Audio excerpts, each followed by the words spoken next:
Olá, o Conexão Univem de hoje recebe o juiz de Direito, doutorando na UEMP, ex-aluno do Univem, Dr. Abelar Batista Pereira Filho, que durante a Semana Jurídica do Univem proferiu a palestra sobre as reformas e a constitucionalização do processo civil brasileiro, da Constituição de 88 aos desafios da pós-modernidade. Doutor Abelar, muito obrigada pela sua presença aqui com a gente nesse programa. O senhor foi um dos palestrantes durante a Semana Jurídica e abordou, entre outros temas, a questão dos 30 anos da Constituição Federal. Qual a importância de trazer esse tema para os futuros profissionais do direito? Na perspectiva do processo civil e da constitucionalização do processo na defesa, tutela de direitos e concentração, ou vamos dizer conservação também deles, é muito importante que a gente aborde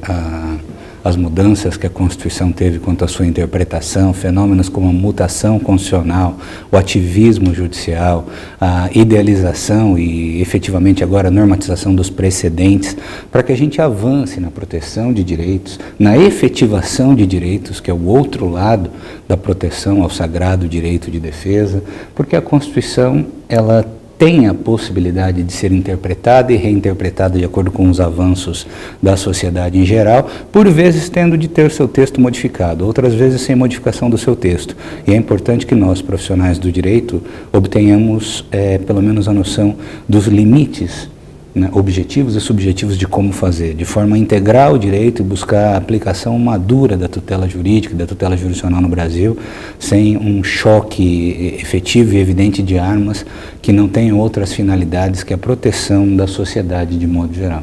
Se nós voltarmos no tempo, 30 anos, apesar de toda essa releitura que a Constituição passa, ela está atualizada ou o senhor acha que tem muita coisa para ser ajustada? Eu ouso dizer que, por mais imperfeita que ela seja, por mais que haja pontos de reestruturação necessários, nossa Constituição, classificada como Constituição cidadã, por alguns criticada como pródiga em direitos, hoje revisitando alguns deveres, né, e alguns direitos que de modo algum são absolutos, nem mesmo a vida em algumas circunstâncias pode ser retirada ainda de forma intrauterina, e a gente tem visto isso, infelizmente, né, tenho de voltar a Thomas Hobbes. Eu acho que quem tem que evoluir um pouquinho mais é o cidadão e o conceito de consciência coletiva do que a lei. Antes da gente pensar em modificá-la, a gente tem que aplicá-la integralmente na nossa vida, né, na nossa vida social, na nossa vida no bairro, na nossa vida política, na nossa vida como profissional do direito. E esse choque, essa conversa é estritamente necessário, porque é da academia que surgem as ideias dissonantes que após o consenso e após uma aplicação técnica vão poder fazer valer efetivamente o que nossos ancestrais escolheram e o que a gente reinterpreta, tanto quanto possível mantendo, e tentando evoluir ou modificar o que hoje precisa ser revisto. O senhor acha que esse é o principal desafio, doutor? Esse é o grande desafio da pós-modernidade, porque acredito que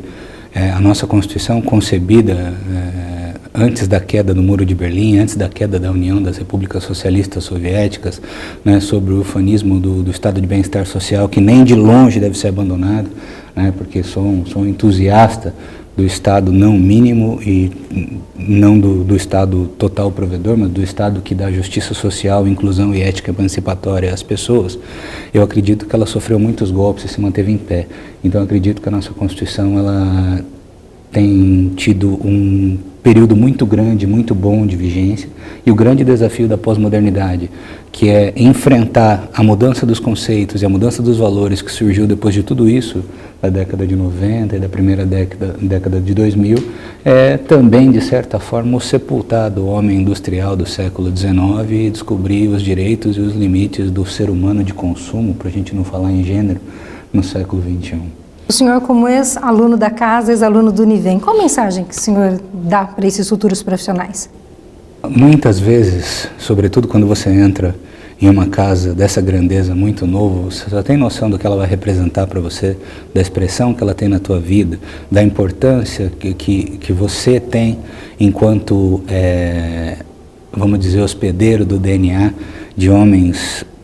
que eu pude conhecer vivos, dando aula, na sala de aula para a gente, né, e que hoje alguns que eram iniciantes estão em posições de destaque nessa instituição, levando ela pujante e adiante, outros feliz ou infelizmente não estão mais conosco, porque a nossa saudade é egoísta, mas lembrar de professores que eram prodígios, eram jovens e hoje continuam jovens e são pessoas fantásticas, como o professor Ednilson, né, como o professor Benedito Cerezo Pereira Filho, que hoje está em Brasília e participou da comissão do novo CPC, lembrar de professores como Paulo Lúcio Nogueira, Clóvis Dac de Almeida, Fábio Vilaça,